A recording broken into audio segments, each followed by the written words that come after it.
Vamos a entrar al mensaje de la palabra del Señor. Esta es la segunda parte de un mensaje que comenzamos el domingo pasado, que hemos titulado La protección divina, basada en el Salmo 34. Y para beneficio de algunas de las personas que no estuvieron el domingo pasado, aunque usted puede ir a la página de Facebook de la iglesia y encontrar allí la grabación, quiero hacer lo más breve que pueda resumen de lo que hablamos el domingo pasado, enseñamos el domingo pasado, para luego conectar con la segunda parte de la enseñanza y que podamos sacarle provecho. Hoy estaremos hablando acerca de la protección divina, es decir, la seguridad que existe para nuestras vidas de que tenemos un Dios y Padre que tiene una relación personal con nosotros y que está determinado y ocupado en la protección de sus hijos. Ahora bien, se va a manifestar esa protección de la forma que la Biblia dice que se va a manifestar. Por eso estamos usando como base el Salmo 34, que es escrito por un hombre que sabe muy bien acerca de la protección divina. La semana pasada leímos todo el Salmo y luego definimos la palabra protección desde los términos originales en la Biblia, tanto en hebreo como en griego, y también lo definimos en la lengua española, estableciendo la amplia diferencia que hay en los idiomas originales de la Biblia versus nuestra lengua de hoy, en el caso nuestro que somos hispanos, la lengua española, y cómo hay una amplitud porque una serie de sinónimos le agregan cosas y nuestro entendimiento no puede estar basado ni a las costumbres, ni a la temporada, ni al lenguaje, ni a la moda, ni a la forma de pensar y hablar de estos tiempos, sino que nosotros nos tenemos que atemperar a los tiempos de la Biblia, porque la Biblia no la escribieron ayer, hermano. Y Dios tuvo total control. ¿Cuántos saben que a Dios no se le sale nada de control? ¿Y cuántos saben que a Él no se le salió de control que estos 66 libros compongan la Biblia? A pesar de que hay incluso hasta institutos bíblicos que ponen en duda. Es más, les recomiendo que vea un documental sobre la vida de Billy Graham, que está en una de esas cadenas de televisión. Y en ese documental dice que en el momento previo a lo que fue la explosión del ministerio mundial de Billy Graham, él sufrió una crisis de fe. Y lo irónico fue que su crisis de fe fue después de ir al instituto bíblico. Porque allí comenzó a dudar de la total eficacia de la palabra de Dios. Si sabe una de las cosas que sucede, que es tanta la filosofía que se estudia en el instituto bíblico, que llega un momento que uno comienza a decir, entonces, ¿quién tiene la razón? ¿Pedro o Platón? ¿Y quién usted cree para Dios que tiene la razón? Porque no hay nada escrito por Platón en la Biblia. No hay nada escrito por Sócrates en la Biblia. No hay nada escrito por Aristóteles en la Biblia. No hay nada escrito por las corrientes griegas de ese tiempo, con todo y que el Nuevo Testamento se estaba escribiendo paralelamente. Y Dios tuvo pleno control de que los 66 libros que componen la Biblia sean la bendita palabra profética más segura, la Biblia. ¿Alguien puede decir amén y darle un aplauso al Dios que no ha perdido ni perderá jamás el control de su fe y del destino de su iglesia? Así que vamos al Salmo 34 y leámoslo completo, porque uno de los problemas de los tiempos de hoy es que hacemos predicaciones de 1 hora con un versículo, y al final la predicación es más interpretación que predicación. Pero la Biblia dice: escudriñen las escrituras. Por eso es que hoy en día hay tanto humanismo en los altares. Escuche, la Biblia fue escrita por humanos, pero no fue inspirada por un humano. Así que usted y yo tenemos que irnos a toda la escritura. No podemos irnos a un versículo aislado, interpretarlo como a nosotros nos guste, porque ese es el problema que tenemos hoy. El evangelio según San Meme, el evangelio según San Instagram, el evangelio según San Facebook, el evangelio según San gente que quiere hacer fama, y por eso diluye el evangelio, porque cuando usted lee toda la Biblia cuesta más corrección que palabras de ánimo. Hay un libro que todo el libro tiene que ver con lágrimas, se llama Jeremías. Hay otro, escrito por el mismo profeta, escuche, uno de los más grandes profetas de la historia, que todo el libro es de lamento, se llama Lamentaciones. David escribió 73 salmos y cuando uno los estudia se encuentra que más del 60% del contenido de los 73 salmos tienen quejas, lamentos y llanto. Pero el humanismo de hoy te dice, vamos por más, vamos para adelante, tú todo lo puedes. No, todo lo podemos, pero en Cristo que nos fortalece. Quite a Cristo y usted va a ver como usted y yo no somos más que simples mortales hechos de barro. Así que levante su mano derecha y diga conmigo, gracias por Jesucristo, el autor y el consumador de mi fe, el que me consuela cuando lloro y el que me acompaña cuando río. Denle un aplauso al Señor. Así que leamos todo el Salmo. Salmo 34, verso 1. Bendeciré al Señor en todo tiempo. Continuamente estará su alabanza en mi boca. En el Señor se gloriará mi alma. Lo oirán los humildes y se regocijarán. Engrandezcan al Señor conmigo y exaltemos a una su nombre. Busqué al Señor y me respondió y me libró de todos mis temores. Escuche, cuando escuche a estos humanistas diciendo no hay por qué temer, entonces pregúntale, ¿y por qué el dulce cantor de Israel, el único hombre del que la Biblia se dice conforme al corazón de Dios, dice de sus temores 1000 veces en los salmos? Mientras los hombres con la filosofía de hoy te dicen no tienes por qué temer. ¿Qué? El temor Dios lo inventó para que uno huya del peligro. Yo era uno que decía no le tengo miedo a nada. Y como yo decía eso, mire lo que me pasó, hermana, aprovechando que usted hoy vino y encontró ¿cómo se llama? El manantial de Dios. Escúcheme lo que me pasó. Yo me pasé, tengo 26 años sirviéndole al Señor. Pasé 24 y medio diciendo, no le tengo miedo a nada. Y era cierto, ¿sabe? Porque pues yo soy dominicano y nosotros, oiga, en una yolita cruzamos el canal de la Mona, no le tenemos miedo a los tiburones, no le tenemos miedo a los guardacostas, no le tenemos miedo a los boriguas. Cuando venimos aquí, comenzamos empañetando paredes y terminamos siendo contratistas. No le tenemos miedo a nada. Y yo me pasé 24 años y medio diciendo no le tengo miedo a nada. ¿Y sabe qué hizo el Señor? Después del huracán activó una cosa aquí adentro que se llama amígdala cerebral. Se me puso en señal de alerta y ahora hasta la sombra me daba miedo. Pero escuche, en los tiempos en el que hasta acá ataques de pánico me dieron, conocí un nivel de la protección de Dios que no había visto en los 24 años y medio antes. Y yo he visto milagros en esta tierra, hermano, como usted no se imagina. Manejé desde San Salvador, en el país del Salvador, a la ciudad de Mazatenango, en Guatemala. 6 horas de carretera sin gasolina en un pick-up Toyota. Créame, yo he visto el milagro. Yo he visto tormentas ser paradas por el Señor. Una vez proclamamos, y eso es historia en Manatí, un evento que se llamó Cielos Abiertos.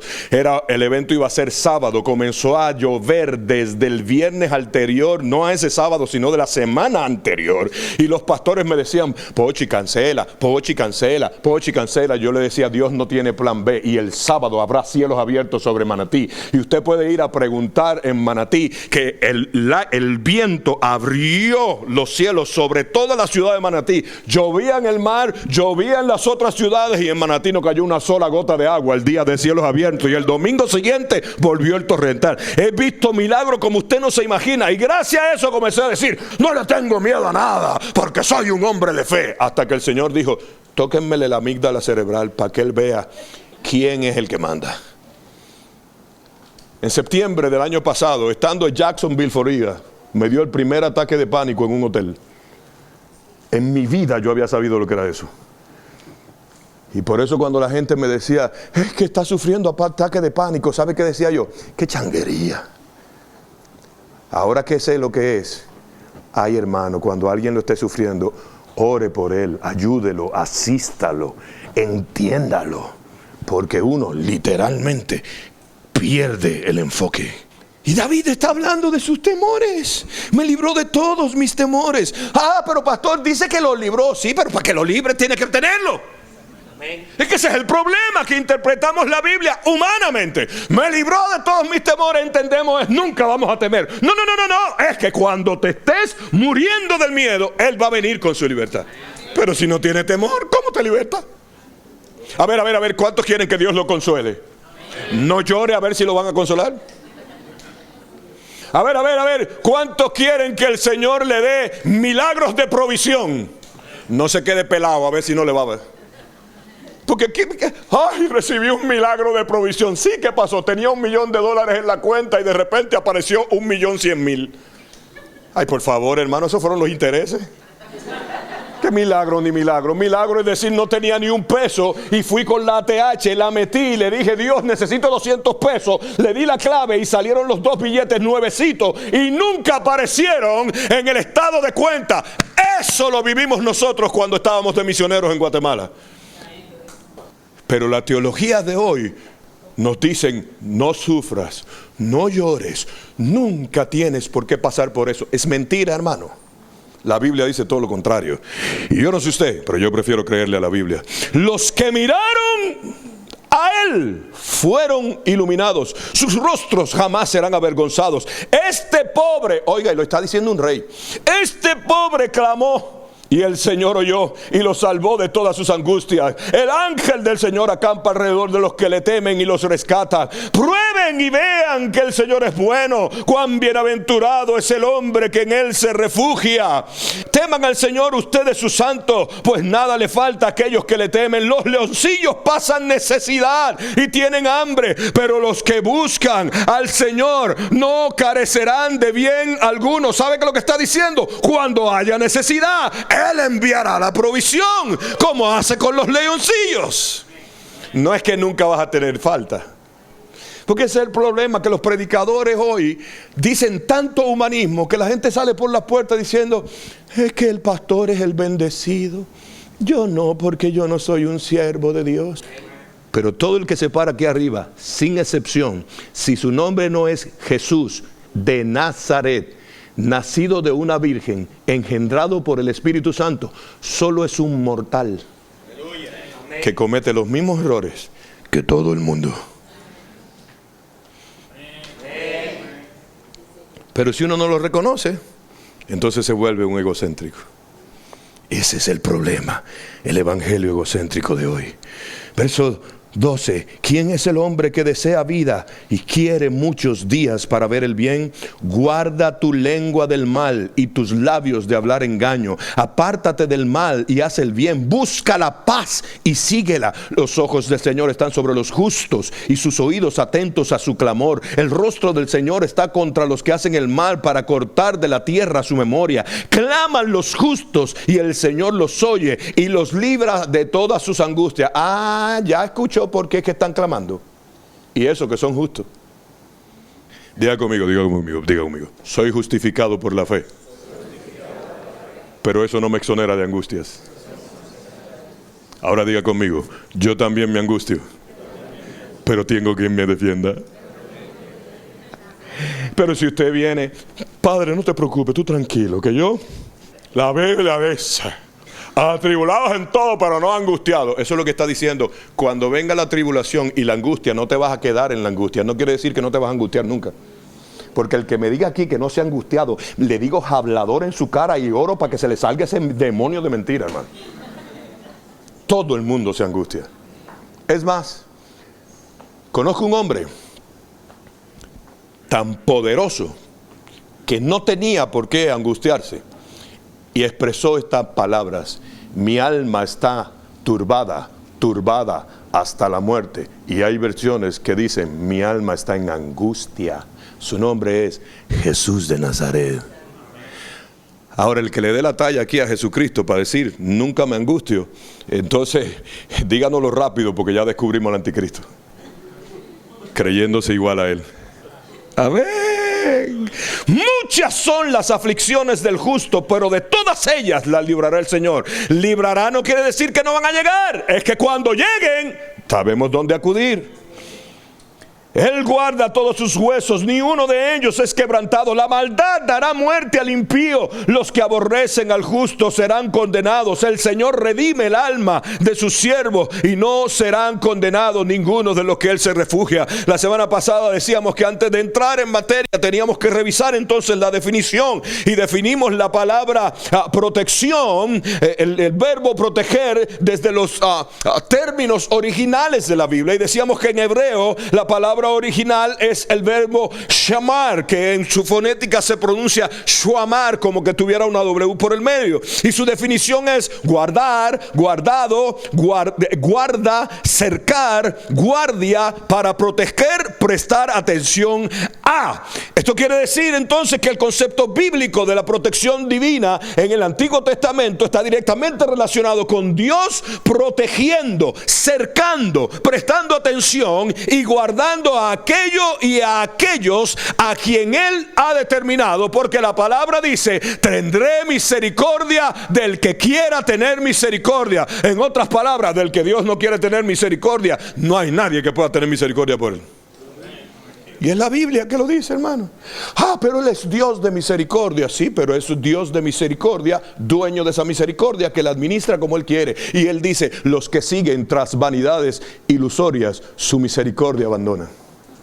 Para estar saludable, ¿sabe que lo uno necesita? No son dietas, es comida balanceada, nutrición balanceada, es balance. Todo en la vida es balance. Todo en la tierra es balance. Y viene una serie que se va a llamar Cristianos Balanceados, porque vamos a aprender por la Escritura el balance en el que vamos a vivir como hijos de Dios. La Biblia nos enseña cómo es que Dios guarda, para nosotros mantenernos en ese balance de donde Él guarda y no salirnos del círculo donde Él guarda, porque entonces estaríamos fuera de balance. Diga conmigo: la misericordia nunca se acaba, pero tiene unas fronteras. Nos metieron en la cabeza esto por tantos años. Eran 100 ovejas que había en el rebaño. Eran 100 ovejas. Le faltaba una, y al redil dejó las 99, dejó en el aprisco, y por las montañas a buscarla fue, la encontró. Escuche, nos metieron ese concepto, pero desde una óptica humanista, de que buen pastor es aquel que sale corriendo detrás de la oveja número 100. Pero una cosa es la oveja perdida y otra cosa es el hijo pródigo. El pastor fue por la oveja perdida, pero el padre no fue por el hijo pródigo. Diga conmigo: balance. Ok, ¿cuántos aquí han volado alguna vez? O sea, no ustedes, sino que han cogido un avión. No, vi unos cuantos que pusieron cara como de yo no soy ave. ¿Cuántos aquí se han subido a un avión alguna vez? ¿Qué pasa si las alas del avión se inclinan 1 grado? Mire, si saliendo de Puerto Rico para llegar a Miami inclinan la ruta 1 grado, terminan en Nueva York, no en Miami. ¿Aló? Diga conmigo: balance. Hay ovejas que el pastor sale a buscar. Hay hijos pródigos que hay que dejárselo a Dios para que bregue con su carácter. Para que cuando estén pasando hambre en la posilga, entiendan que tienen un Padre en los cielos. Diga conmigo: ahora desbalancelo. En vez de llegar al cielo, vamos a terminar en cualquier otro lugar que no sea el cielo. Pero para eso, ¿sabe lo que se necesita? Horas de pidiéndole al de allá arriba: dame instrucciones, ¿qué tengo que hacer? Porque Él es que dice cómo protege, de qué forma va a proteger, a quién va a proteger y por qué lo quiere proteger así. Y a uno lo único que le queda decir: amén.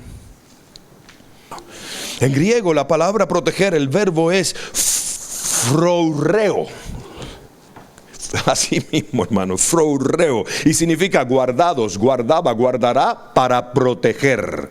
En nuestra lengua guarda una gran similitud, pero hay sinónimos que lo amplían de una forma que humanizan el concepto, y es un concepto distinto al de la Biblia. Y usted y yo, a ver, ¿cuántos hablan griego aquí? ¿Algunos hablan arameo? ¿Hebreo? Aunque sea taíno. Va. Pues entonces, ¿qué hablamos nosotros? Español. ¿Y algunos? Inglés. Las Biblias que vienen del inglés antes fueron traducidas al alemán. ¿Aló? Antes de decir, dime un verso en inglés, mijo, que tú eres el que sabe inglés. The Lord is my shepherd, I shall not want. The Lord is my shepherd. Shepherd. Pero en alemán eso sería una cosa así como, parece hasta un insulto. Pero antes de eso estaba en griego. Moscorus, brorus, torus, coborus. Y entre el griego y el alemán lo pasaron al latín. Dominus, Pisa. Sí, por lo de Dominus, Pisa. Y de traducción en traducción en traducción ha venido humanización. Y esa humanización hay que quitarla yendo al sentido original en que fue escrito las cosas. En la lengua española, oiga lo que significa el verbo proteger: preservar, amparar, defender, escudar, resguardar, salvaguardar, respaldar, hacer sombra, guardar las espaldas, mirar por, apoyar, favorecer, patrocinar, apadrinar, auspiciar, acoger, ayudar, custodiar, guardiar. En otras palabras, como dije la semana pasada, Dios, hazlo tú todo, porque yo soy la niña de tus ojos. No funciona así. Dios habla español, pero no escribe en español. Pastor, ¿por qué usted dice eso? Vaya a los originales de la Biblia y los va a encontrar en arameo, en griego, lo va a encontrar en hebreo, y no va a encontrar ni un solo pergamino en español. Diga conmigo, Dios inventó el español, pero nunca lo usó para escribir. Aleluya. Diga conmigo, aleluya. O sea que nuestro entendimiento no debe ser conforme a lengua española, sino conforme a griego, arameo o hebreo. Y lo que nos está diciendo entonces, si nosotros vamos al contexto bíblico correcto, la definición de protección debería ser con estas palabras: es la manera, forma o naturaleza en la que el Padre Celestial guarda a sus hijos, manteniéndolos en un cerco donde presta atención para protegerlos de la forma más conveniente, conforme a su voluntad y propósito. En otras palabras, Dios protege de formas y maneras distintas, pero también distantes a la idea humana de lo que es ser protección. Aleluya. En la Biblia entonces encontramos muchos ejemplos acerca de la poderosa realidad con la que Dios protege a los suyos, y lo distante de la forma de proteger que tiene Dios al entendimiento de proteger que tenemos los hombres. Diga conmigo, Dios protege de forma divina, no humana. Es más, ni cuando Dios se hizo humano, protegía de forma humana. Pedro, han pedido tu alma para ser zarandeada. ¿Cuál es la forma humana? No, pero no te preocupes, yo me voy a encargar. Primero que me pasen por encima antes de llegar a ti. Pero ¿cuál es la forma divina? Pero no temas, estoy orando al Padre para que no te falte la fe. En otra palabra, voy a dejar que te arrastren tanto que me vas a negar 3 veces. Te vas a sentir su gusano, te vas a sentir porquería, te vas a sentir el traidor más traidor de la tierra. Pero después, a su tiempo, me voy a sentar contigo y te voy a preguntar 3 veces: ¿me amas? Para que redima las 3 veces que me vas a negar. Y se lo entregó a que el enemigo lo zarandeara. La idea filosófica humana del evangelio no bíblico que hoy hay, sobre todo en las redes sociales, es: jamás Dios permitiría que el diablo te zarandee. Pero Jesús es Dios y le dijo a Pedro: te van a zarandear y yo no voy a hacer nada para evitarlo. Solo voy a orar que no te falte la fe. Así que si alguno aquí está en zaranda, no se preocupe. Tiene a Jesucristo orando en el trono y a su pastor orando en la casa. Amén. Gracias, Señor. Pero le van a dar sus estrujones. Porque a veces se nos sube a la cabeza que somos hijos de Dios y creemos que somos nosotros los que caminamos sobre el agua. Pedro caminó sobre el agua porque Jesús le dijo, ven. Y después que caminó sobre el agua, miraba a los otros como, ¿se dieron cuenta? Pelones todos. A ver. Todos hemos visto milagros. Sí, eso es cierto. ¿Qué más? Todos salimos en la comisión de los 70 y sanamos a los enfermos. Sí, también es cierto. Sí, sigan diciendo. Sí, sigan. A ver, ¿cuál de ustedes caminó sobre el agua? No, Pedro, no, eso solamente tú. Para que sepan, muchachito. Y después vino el jefe y dijo, entonces el tipo yo lo pongo a caminar sobre el agua y él se cree que él es que camina sobre el agua. Él cree que porque tiene un chin de unción, ahora la unción es de él. Pues entonces,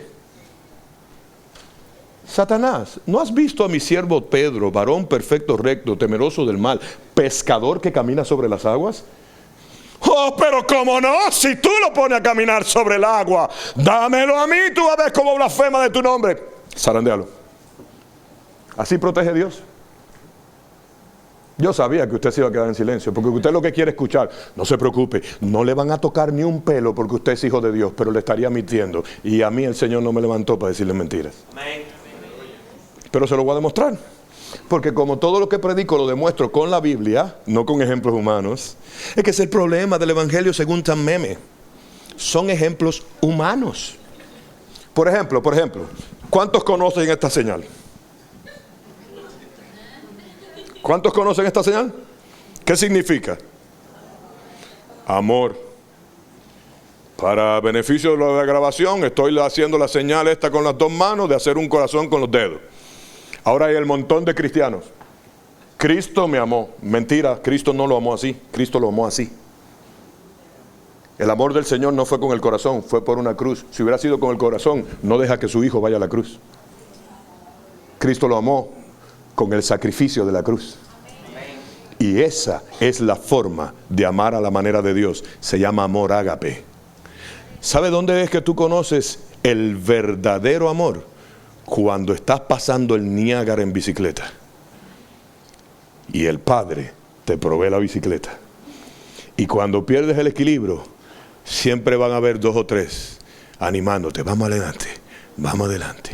Es más, mire, hasta me voy a esconder detrás del púlpito por si me quiere apedrear. Escuche, aquí adentro se lo voy a decir. Jesús tenía mínimo 20,000 seguidores. Mínimo, por 3 años y medio. Cuando llegó el día de su cruz, tenía 3. María, su mamá. María Magdalena, la que había liberado de 7 demonios. Y el apóstol Juan. 20,000 mínimo. Ahora saque la cuenta. 19,997, cuando llegó la crisis severa, salieron corriendo. Es que ese es el verdadero evangelio. De cada 20,000 seguidores, hay 19,997 que cuando las cosas se ponen difíciles, patitas para qué te tengo. Y comenzamos a buscar nuestro beneficio personal. Pero los adoradores gustan la cruz y prefieren probar la sangre. ¿Sabe por qué sabemos cómo murió Jesús? Gracias a que el apóstol Juan fue testigo ocular. Porque los otros 11, uno ya tenía las tripas por fuera por traidor, y los demás andaban corriendo lo más lejos posible de esa cruz. Diga conmigo, Señor, quiero conocer el amor ágape. Permíteme atravesar por la cruz que me toca.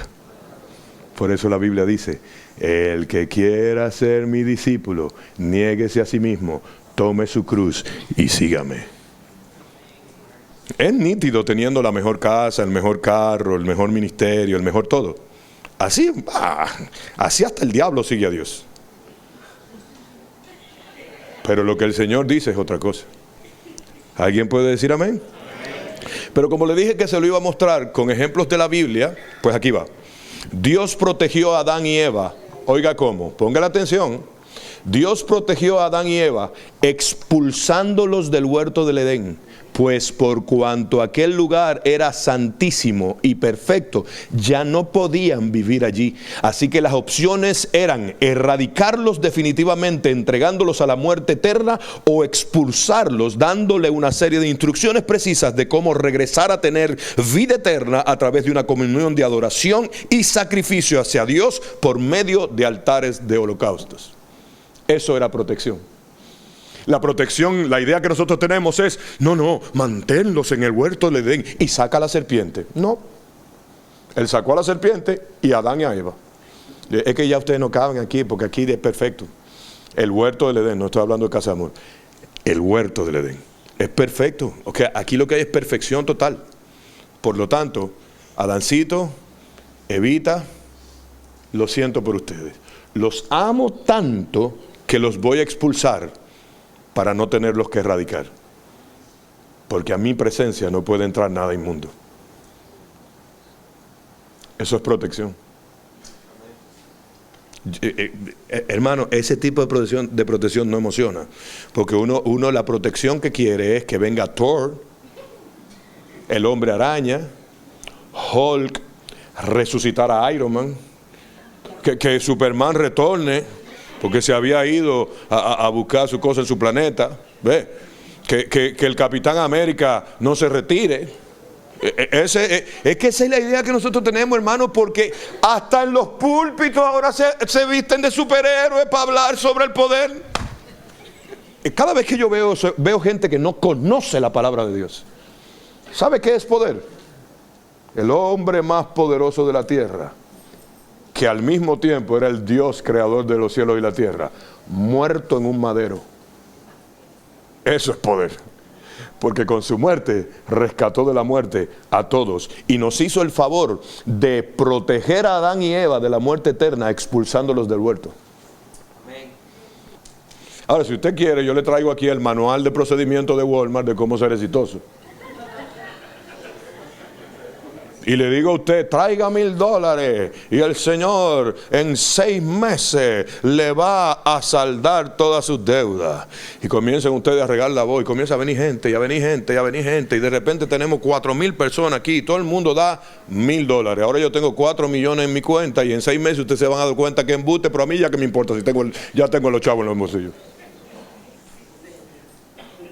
Eso es lo que está pasando en muchos lugares, hermano. ¿Dónde están los de a 1,000? ¿Dónde están los de a 1,000? Hay un video por ahí de una persona, dice, ¿dónde están los de a 1,000? Y pasan, y le pregunta a uno, ¿tu ofrenda cuántos son? 200. No, todavía no. Y daba pesado. Todavía no, dijimos los de a 1,000, los de 200 son después, váyase allá. Y la gente es tan ilusa que cree esas cosas. Por eso, en esta casa predicamos el verdadero evangelio. ¿Sabe cómo Dios protege? Cuando has perdido la santidad, Él mismo te expulsa del Edén para que allá aprendas a volverle a hacer sacrificio. Así protegió a Adán a Eva. Ahora, como usted no me cree, le voy a decir otro. Dios protegió a Abraham, sacándolo de su tierra, de su casa y de su parentela, pues por cuanto los caldeos eran paganos e idólatras, Dios no podía tener comunión con él. Y para poder tener comunión con él, lo sacó de su tierra, de su casa y de su parentela, y se lo llevó a una tierra donde él le haría una nueva nación. Eso es protección. Tierra, casa, parentela, profesión y condición. Todo lo dejó Abraham por seguir una voz de un Dios invisible. Escuche, Dios protegió a David por medio de la persecución a la que fue sometido por el rey Saúl. Pues al contemplar las funestas consecuencias de la soberbia de aquel enloquecido rey, aprendería que hay más sabiduría en la humillación, sin importar el estatus o la posición de influencia que el mismo Dios nos haya concedido. Por eso cuando a David lo reprende un profeta, actúa contrario a Saúl, porque como Saúl lo persiguió, la persecución de Saúl preparó su corazón. Fue la protección de Dios para que no cometiera la misma falta. ¿Cuántos quieren la protección divina? Sí. Pero tiene que ser a la manera de la Biblia, hermano. Porque a la manera humana no se llega al cielo. Hay mucha gente que se confiesa cristiano que se va a quedar en la gran tribulación. porque su manera de ver a Cristo es humanista. Solo los que lo vean a la luz de la Biblia van a estar ahí.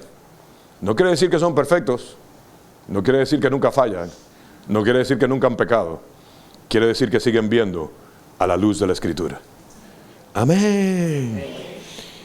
Explicamos la semana pasada lo que era hijo de Dios. Ya no tengo tiempo para hablarle de eso. Por favor, búsquelo en la próxima grabación. Pero citamos, y usted lo va a ver en las notas, el nuevo diccionario bíblico ilustrado de la historia de lo que ha sido el término hijo de Dios a través de los años en la Biblia. Y por eso, hermano, tenga cuidado, porque el concepto que se maneja hoy de lo que es un hijo de Dios es un concepto filosófico humanista actualizado al siglo XXI. Pero la Biblia no se escribió en el siglo XXI, y no fue en el siglo XXI cuando comenzaron a decir el término hijo de Dios. El término hijo de Dios aparece por primera vez en Génesis capítulo 6. De eso han pasado más de 7,000 años.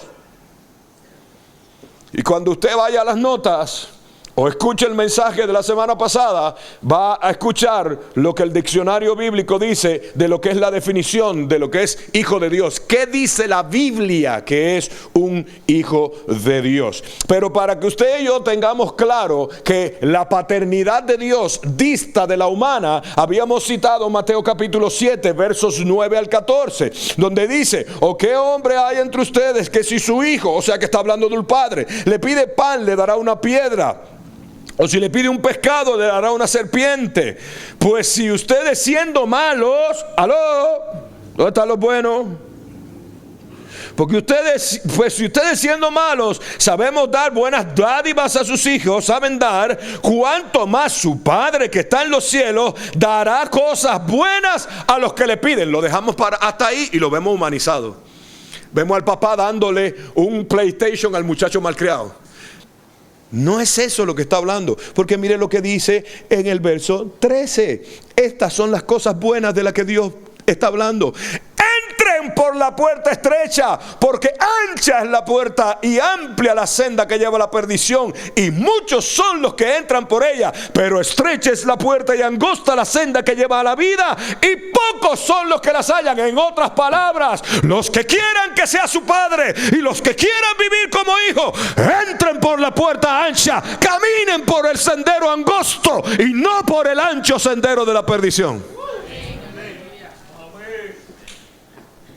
Una definición de hijo de Dios según el Nuevo Testamento está claramente establecida en el Nuevo Diccionario Bíblico Ilustrado, y lo voy a leer citando. Cito: se reconoce un hijo de Dios por esto, cito: la santidad, el amor, la separación del mundo, y se hallan entre sus características, aunque no llegan a la perfección final en esta escena terrenal, así viven. O sea, que a usted no le puede gustar la unción y la gasolina al mismo tiempo. A usted no le puede gustar la paciencia de Dios y Despacito al mismo tiempo. ¿Se da cuenta? Porque la paciencia va despacio. Pero eso no quiere decir que por paciencia Dios nos va a permitir estar despacito. Vamos a hacerlo en una playa en Puerto Rico. ¿Sabe qué es esa canción? Esa canción es literalmente una canción pornográfica. Y usted sabe el montón de cristianos que hay a todos los... ¡Ay, qué Fonsi es boricua! ¡Mi orgullo boricua! A mí me importa que la haya escrito Neil Armstrong en la luna. Si dice algo contrario a Dios, no es para mis oídos. Y dice que los hijos de Dios se separan del mundo. Así que padres, revísenle el playlist a los hijos. No caigan en ese embuste. Ellos son grandes que decidan. ¿Qué grande ni grande? Dios Padre corrigió a Abraham a los 120 años. ¿Alguno aquí tiene 120 años? Alguien que me muestre el ID si tiene 120 años. El otro día mi hija Daniela me salió: ya yo estoy grande, papi, porque cumplió 21. Y yo la miré y le dije: ¿cuántos años yo tenía cuando tú naciste? Y ella lo calculó, 31. Digo yo, pues ¿sabe qué? Cuando tú tengas 80, si yo estoy vivo, todavía te voy a llevar 31 años de experiencia. O sea que a los 80, si yo quiero, todavía te puedo decir, mocosita. Porque para colmo, todo ese cuerpecito salió de una culebrita cabezona que estaba dentro de mí.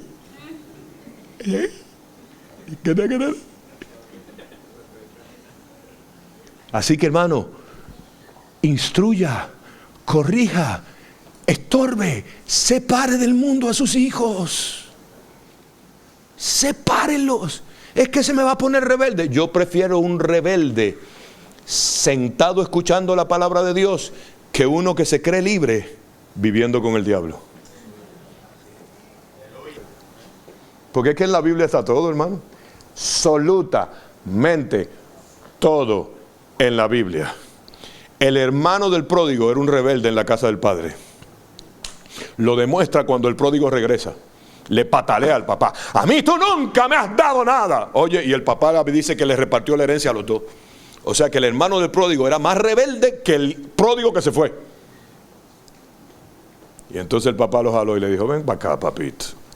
Tú sabes que tú siempre has estado aquí, que yo te he dado de todo. Ahora ve, dámele un besito a tu hermano y pórtate derecho para que no sea que el próximo la posilga sea tú. Chiquilín, dale, ven. ¿Quieres gozar de los beneficios de papi? Pórtate como dice papi, porque si no el trayecto es el de tu hermano. Y entonces vamos a tener que hacer otra fiesta cuando tú regreses, apetoso puerco. Quiero hablarle un poquito acerca del autor del Salmo 34 y con eso vamos a terminar para rapidito entrar a las conclusiones. El autor del Salmo 34 es el rey David.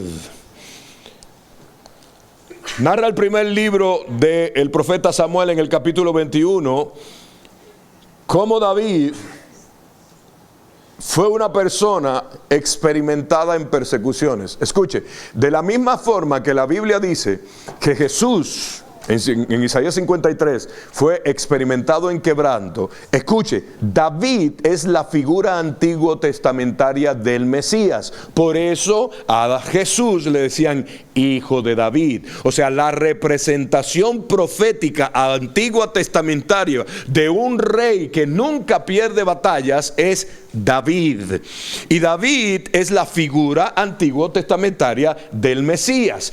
Y David, así como el Mesías fue experimentado en quebranto, David fue experimentado en persecuciones. Escuche. Número 1, David fue perseguido por sus propios hermanos y hasta probablemente menospreciado por su propio padre desde su niñez, antes de ser ungido, el ungido de Dios, siendo evidencia de esto lo sucedido en la casa de su padre, pues cuando el profeta Samuel les convidó a hacer una cena para ungir al próximo rey, entre los hijos de Isaí de Belén estaban todos sus hermanos mayores, pero él no había sido invitado. Desde ahí ya era un perseguido. De hecho, hay algunos que piensan, aunque no se puede demostrar categóricamente, que David es el resultado de una relación adúltera de su padre. Por eso él dice en otro salmo, en pecado me concibió mi madre, y por eso lo menospreciaban. O sea que él fue perseguido desde niño. Escuche, escuche. David, siendo general del ejército de Israel, fue perseguido por el rey Saúl, quien asignó todo un ejército para perseguirlo.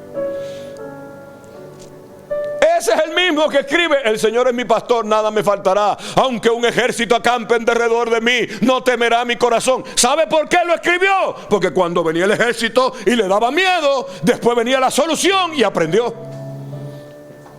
Pero si nosotros queremos tener una vida chilling en Cristo, cuando venga el anticristo a decirnos la vida es chilling, nos lo vamos a postrar delante de Él y vamos a decir, te adoro, Señor, porque tú eres el que da la vida chilling. El otro no, el otro hasta tiene la bata ensangrentada. Cuando Él venga, dice que su ropa va a estar ensangrentada. Porque el Cristo verdadero se ganó el puesto con sangre, sacrificio, dolor y lágrimas. Perdone, eso es el Evangelio. El Evangelio no es prosperidad, chilling, fiesta, una sonrisa siempre. Ay, hermano, ¿sabe quién es el único que tiene una sonrisa siempre en la cara? El guasón. Levante la mano todo el que aquí ha llorado. Entonces deje el show. Cuando tenga que llorar, llore. Pero llore sembrando lágrimas en la presencia del Señor. Oiga, también fue perseguido por la tentación, quedando registrado en la palabra de Dios lo que aparenta ser una manifestación de una herencia ancestral en su carácter, al cometer adulterio con Betsabé y luego cometer asesinato de su esposo Urías para tratar de encubrir su pecado. Finalmente David fue perseguido por las consecuencias de su propio pecado mortal, pues cuando quiso hacer un templo para Jehová no le fue permitido porque había sangre en sus manos, y siendo rey fue perseguido por su mismo hijo Absalón. ¿Sabe cómo Dios protegió el corazón de David para que fuera conforme a su corazón? Con una vida de persecuciones. Porque cuando uno lo están persiguiendo, no le queda más que irse a su lugar secreto con Dios, porque no tiene a dónde acudir. Y eso era lo que hacía David. Termino con esto. En las notas usted va a encontrar un montón de cosas que ya no me dio tiempo de decirle, pero están ahí. Así que búsquela, que en un ratito ya van a estar en los chats. Pero termino con estas conclusiones. Número 1, tener conciencia de que somos protegidos por Dios no va a evitar que pasemos aflicciones, lamentos, quebrantos, luchas, derrotas y dolores, pero seremos protegidos en todo el proceso. Mire, hermano, yo no sé si usted lo ha vivido, pero lo que se siente cuando ves que no tienes cómo ni con qué y Dios lo hace, no se puede describir. No se puede describir. En una ocasión mi hija Daniela no tenía leche. Era una bebé, 1 año y algo. Vivíamos en Guatemala. Yo no tenía salario. Yo pasé de un salario de lujo a sin salario. Tengo 26 años de servirle al Señor, 23 de ellos ya de tiempo completo, dependiendo de Dios. Y fuimos a un cajero con una tarjeta, allá se llaman tarjeta 5B, aquí ATH, en una cuenta de banco que no tenía ni un peso. En la época, en aquellos años, recuerde, yo tengo 18 años viviendo aquí, donde no te cerraban la cuenta de banco por no tener dinero, ahora te la cierran por el asunto de los gastos de operación, pero antes no te la cerraban. Y ahí estaba, esa cuenta en el año le caían de vez en cuando 2 o 3 mil quetzales, que eso no llegaba ni a $500. Y generalmente estaba vacía. Y el Señor me dijo, ve al cajero y saca 200 quetzales, porque eso fue lo que yo le pedí. Después yo mismo me di por la cabeza y le dije, ¿por qué no le pedí 2,000? Y fui al cajero, lo metí.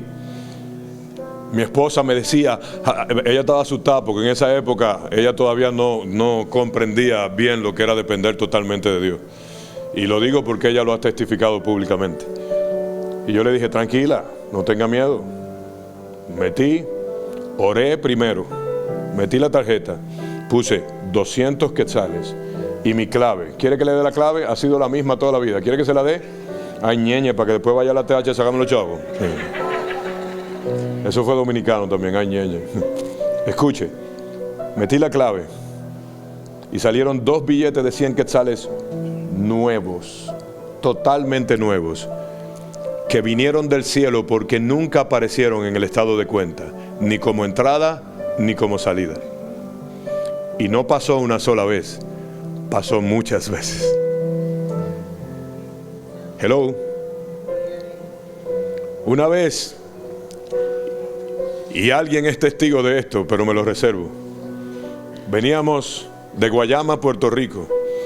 Doblamos el área de Plaza Las Américas. Estábamos súper cansados porque habíamos todo el día estado haciendo promociones en emisoras de radio para un disco y no teníamos gasolina.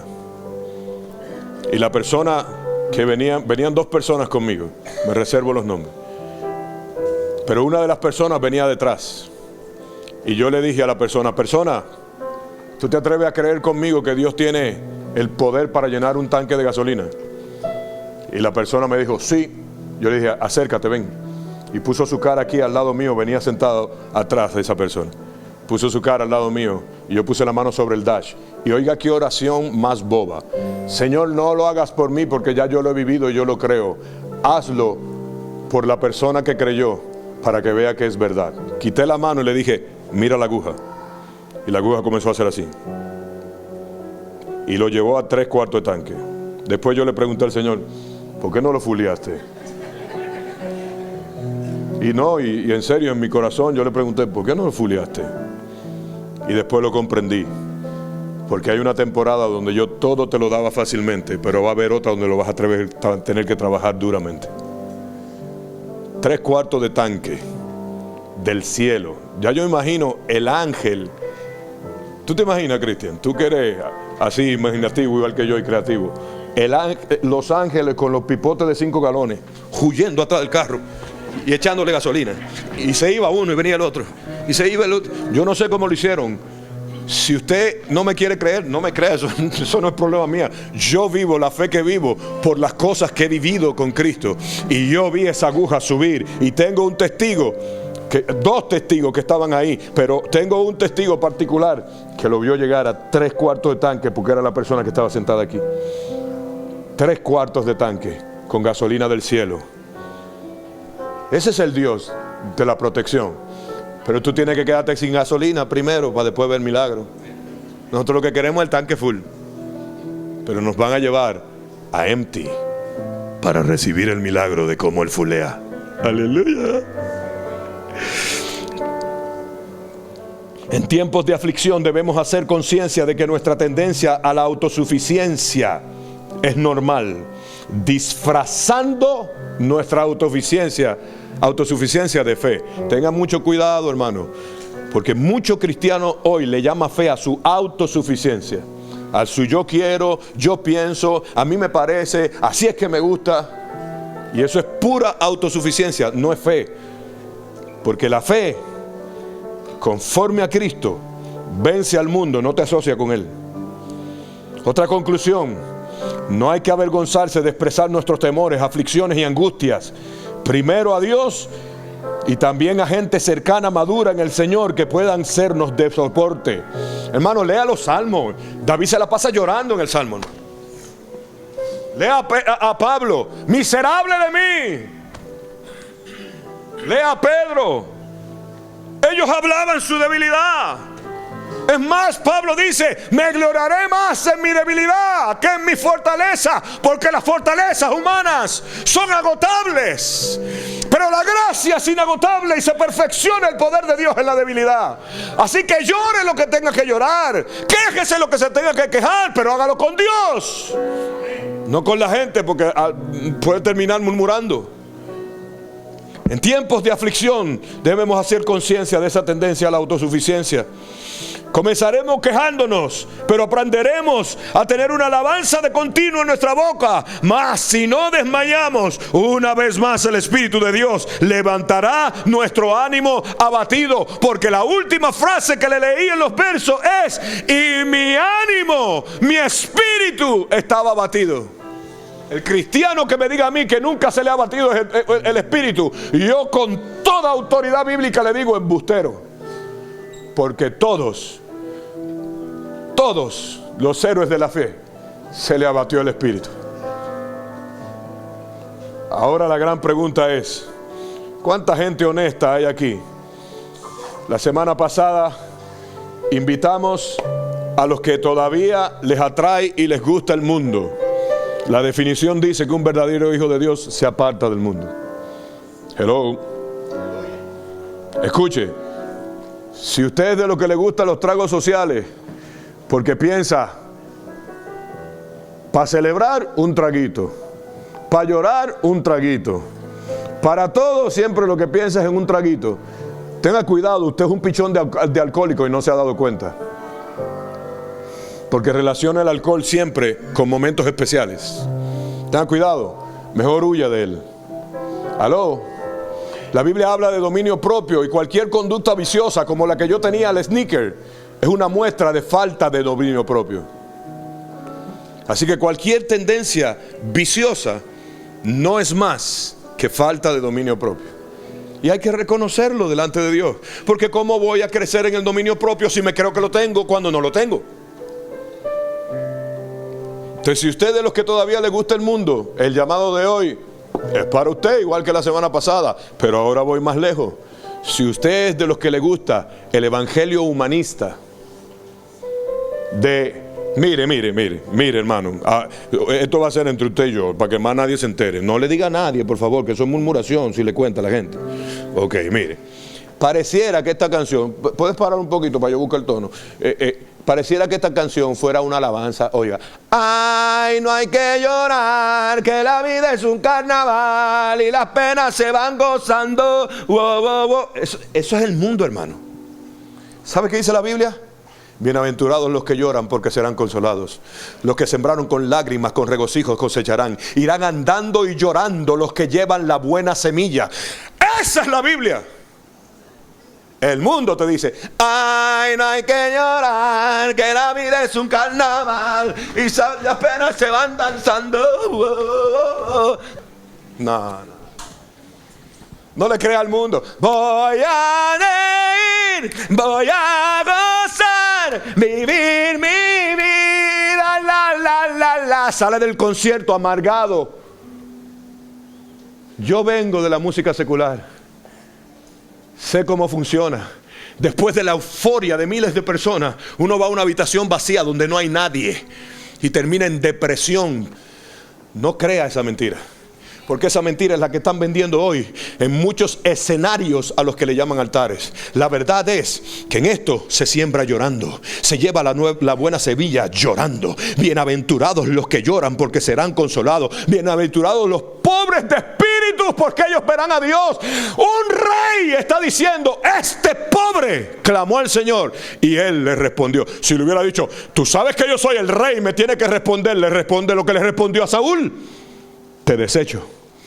Pero como dijo, este pobre clamó, dijo, he ahí un hijo humillado ante mí.